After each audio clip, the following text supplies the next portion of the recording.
اللہ تعالیٰ سمجھ عطا فرمائے۔ انسانی زندگی میں وقت گزارنے کے لیے بہت ساری چیزوں کی ضرورت ہوتی ہے،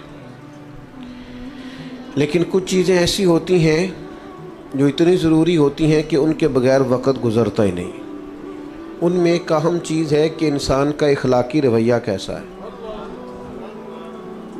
بہت زیادہ پیسے شوہر کما کے لاتا ہو، گھر بھی اس نے کشادہ بنا کے دے رکھا ہو، اللہ تبارک و تعالیٰ نے فضل کیا ہو اور وہ خاتون صاحب اولاد بھی ہو، اور گاڑی کی سہولت بھی موجود ہو، زندگی کی ساری نعمتیں ہیں، لیکن اگر اس کا اخلاقی رویہ ٹھیک نہیں نا، تو کبھی اس اہلیہ سے، اس خاتون سے پوچھ کے دیکھیے گا، وہ بیچاری بڑی تکلیف میں ہوتی ہے۔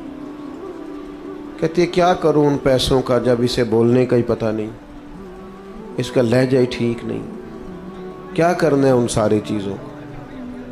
اسی طرح اہلیہ سارے ہی کام کرتی ہو، پردہ دار بھی ہو، نمازی بھی ہو، کام کاج بھی سارے کرتی ہو، لیکن اگر اس کا اخلاقی رویہ ٹھیک نہ ہو تو گھر بسانا مشکل ہو جاتا ہے۔ اس لیے اللہ تعالیٰ نے رسول اللہ صلی اللہ تعالی علیہ وسلم کے اخلاق کی تعریف فرمائی، اور اس انداز میں تعریف فرمائی کہ امت کو پتہ چلے کہ محاسن اصل میں کیا ہے۔ فرمایا وَإِنَّكَ لَعَلَىٰ خُلُقٍ عَظِيمٍ، اے محبوب بے شک آپ عظیم اخلاق پر ہیں، خلق عظیم کے مالک۔ ایک ہوتا ہے انسان کسی کو تحفوں سے مائل کرے، مختلف قسم کی چیزیں دے کے کسی کو مائل کرے، تحفہ لینے دینے سے بھی محبت بڑھتی ہے، لیکن اپنے حق میں قائل کرنا کسی لالچ کے عنوان پر، یہ دوستیاں لمبی نہیں چلتی، یہ تعلقات وسعت اختیار نہیں کرتے، کیونکہ اگر آپ نے کسی سے لالچ کی بنیاد پر دوستی لگائی ہے تو آپ یہ کیسے سمجھ سکتے ہیں کہ وہ جواب میں مخلص ہے؟ اگر آپ کا عنوان، آپ کا مزاج کسی لالچ کا ہے تو آپ کیسے توقع کرتے ہیں کہ وہ شخص اخلاص کے ساتھ آپ کے ساتھ؟ میری بات کی سمجھ آ رہی ہے؟ لالچ کے ساتھ تعلقات، آپ کسی شخص کو کچھ دے کے اگر اپنے حق میں کرنا چاہتے ہیں تو ایک دفعہ دے کے تھوڑی وہ حق میں ہوگا، روز دینا پڑتا ہے۔ یہاں تو آپ 99 دفعہ کسی کو دیں، ایک دفعہ نہ دیں تو وہ کہتا ہے تو نے تو کبھی دیا ہی نہیں، ہمیشہ دینا پڑتا ہے۔ اب اس مسئلے کا حل ہمیں نبی کریم نے بیان کر کے دیا۔ کریم فرمانے لگے تم دولت کے زور پر لوگوں کو قائل نہیں کر سکتے، ہاں اخلاق ایک ایسی نعمت ہے، اخلاق ایک ایسی دولت ہے، تمہارا رویہ، تمہارا انداز ایک ایسی دولت ہے جس کی بنیاد پر تم لوگوں کے دلوں میں گھر کر سکتے ہو۔ اب اخلاقی رویے سے کیا مراد ہوتی ہے؟ صرف میٹھا بولنا؟ وہ تو لوگ مطلب کے لیے بھی بولتے ہیں، وہ تو بعض لوگوں کی ٹریننگ ہوتی ہے، سیلز مین ہوتے ہیں، دیگر ان کی ٹریننگ ہوتی ہے، گاہک جیسا بھی آ جائے کڑوا بولنا ہی نہیں۔ صرف میٹھا بولنا تو اخلاق نہیں، میٹھا بولنا بھی اخلاق ہے، پر سچ بولنا بھی اخلاق ہے۔ تحمل، بردباری، وفاداری، حوصلہ، یہ اخلاق ہے۔ اللہ تعالیٰ نے جو دے دیا ہے اس پہ راضی ہو جانا، کسی کے پیسے دیکھ کر، مال دیکھ کر، شہرت دیکھ کر، اقتدار دیکھ کر کبھی پریشان نہ ہونا، بلکہ یہ سوچنا کہ رب کا جتنا مجھ پر کرم ہے شاید ہی کسی پر ہو۔ اپنے آپ کو ہمیشہ رب کی رضا میں راضی رکھنے والا بندہ اعلیٰ اخلاق کا مالک ہوتا ہے۔ لیکن لاکھوں کروڑوں روپے کا مالک ہو، ہرس ہوس لالچ اس کا ختم ہی نہ ہوتا ہو، تو یہ بندہ کبھی بھی با اخلاق ہو سکتا نہیں۔ اپنے رویوں سے انسان، دیکھیں سب سے زیادہ ضرورت ہوتی ہے بردباری کی انسانی وقت زندگی میں۔ کسی آدمی کا بھی مزاج دوسرے سے نہیں ملتا۔ اللہ تعالیٰ نے جس طرح ہر آدمی کو ایک ناک دی ہے، 2 آنکھیں دی ہیں، 2 کان دی ہیں، لیکن چہرہ پھر بھی کسی کا دوسرے سے نہیں ملتا۔ کہیں کوئی لوگ آپ کو ملیں گے جڑواں ہیں تو ان کے چہرے ملتے ہیں، ورنہ عموماً یہ ہے کہ اگرچہ جس چہرے پر اعضاء اتنے ہیں جتنے سب کے ہیں، لیکن کسی کا چہرہ دوسرے سے اسی طرح مزاج بھی نہیں ملتے، مزاج بھی نہیں ملتے.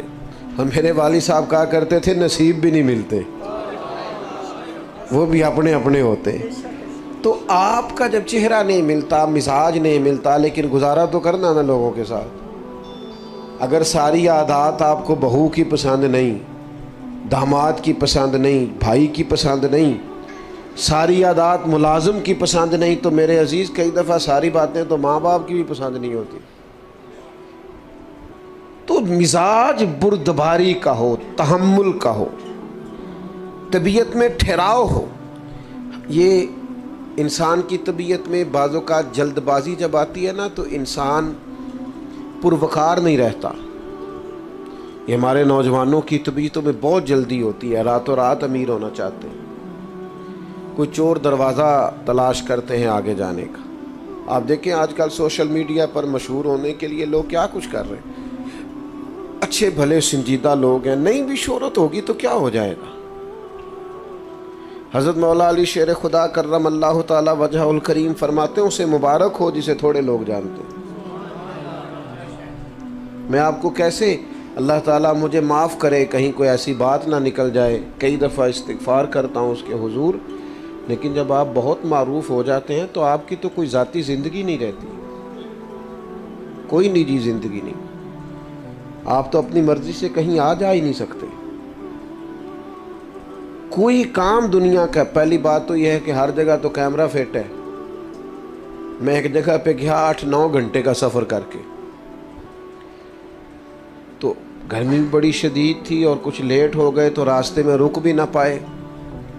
تو ہم جب وہاں پہنچے تو وہ 5-6 کیمرے تو گاڑی پہ سیٹ ہوتے ہیں آپ کے، اور پھر گاڑی سے نکلے اور جہاں جہاں بھی گئے یہ 10 تصویریں، یہ اس کے ساتھ کھڑے ہو جائیں، یہ اس نے بھی کیمرہ پکڑا ہے، یہ اس نے بھی کیمرہ پکڑا ہے. آپ اپنی ٹانگ بھی سیدھی نہیں کر سکتے اگر تکلیف بھی ہو تو، جو کہ کیمرے چل رہے ہیں. جب کافی دیر گزر گئی اور وہ تصویریں ہی بناتے رہے، تصویریں ہی بنتی رہیں، تو میں نے ان سے کہا کہ 1 گلاس پانی کا مل سکتا ہے؟ جب ایک دوسرا نہیں مانگتا، ظاہر ہے گرمی ہے، مسافر ہوں، سفر کیا ہے، چلو پانی مل جائے. اس کے بعد پھر کیمرے چلتے رہیں. تو پھر ایسا نہیں تھا کہ لوگ اچھے نہیں تھے، لیکن وہ کیمروں کی دوڑ میں بھول ہی گیا انہیں کہ آتے ہی پہلے فوٹو ہوتی ہے کہ پہلے پانی ہوتا ہے، انہیں بھول گیا. اور جب میں نے توجہ دلائی تو پیار والے تھے، کچھ ان کی طبیعت میں احساس بھی پیدا ہوا کہ یار یہ ہم سے کیا ہو گیا. لیکن یہ چیزیں بردباری کو ختم کرتی ہیں، تحمل نہیں رہتا. بہت شہرت جب آپ کی ہو جاتی ہے تو بعض اوقات اس وقت بھی آپ کو بعض چیزوں کا احساس ہوتا ہے. آمدام برسر مطلب مزاج بردبار ہو، اس میں حلیمی ہو، یہ اعلیٰ اخلاق کی علامت ہے. نبی پاک علیہ السلام کی حدیث سنیے، سیرت سنیے، اور ذرا چنیے کہ انداز کیا ہونا چاہیے. میں آج دیکھتا ہوں کہ عدم برداشت ہے نوجوانوں میں، تحمل نہیں، اور اپنے مزاج کے خلاف تو بات برداشت ہی نہیں کرتے. ایک دوست کہنے لگے مجھ سے غلط بات برداشت نہیں ہوتی، تو میں نے انہیں کہا کہ جو بات صحیح ہوتی ہے وہ تو برداشت کرنی بھی نہیں پڑتی، وہ تو ہوتی صحیح ہے. نہیں سمجھ آئی بات کو آپ؟ مجھ سے غلط بات برداشت، تو اس کا مطلب ہے صحیح بات کو بھی برداشت کرنا پڑتا ہے. وہ تو برداشت کرنی نہیں پڑتی، وہ تو ہوتی ٹھیک ہے. برداشت آپ نے بھلا کیا کرنا ہوتا ہے جو بظاہر آپ کے مزاج کے خلاف ہو، آپ کو لگے کہ بات ٹھیک، اس کو آپ کو برداشت کر کے ٹھیک جواب دینا ہے. کہنا ہے بھئی آپ جو کہہ رہے ہیں معاملہ وہ مجھ سے غلط بات. وہ کئی دفعہ دیہاتی ہماری مائیں باپ بھی کہہ دیتے ہیں اے ساڈا منڈا جی بڑے غصے والا ہے. میں کہ تھوڑے تے غصہ کردا ہے نا، تسی سہندے ہو. اس کو ایس ایچ او کے سامنے کھڑا کرو، بھلا غصہ آتا ہے؟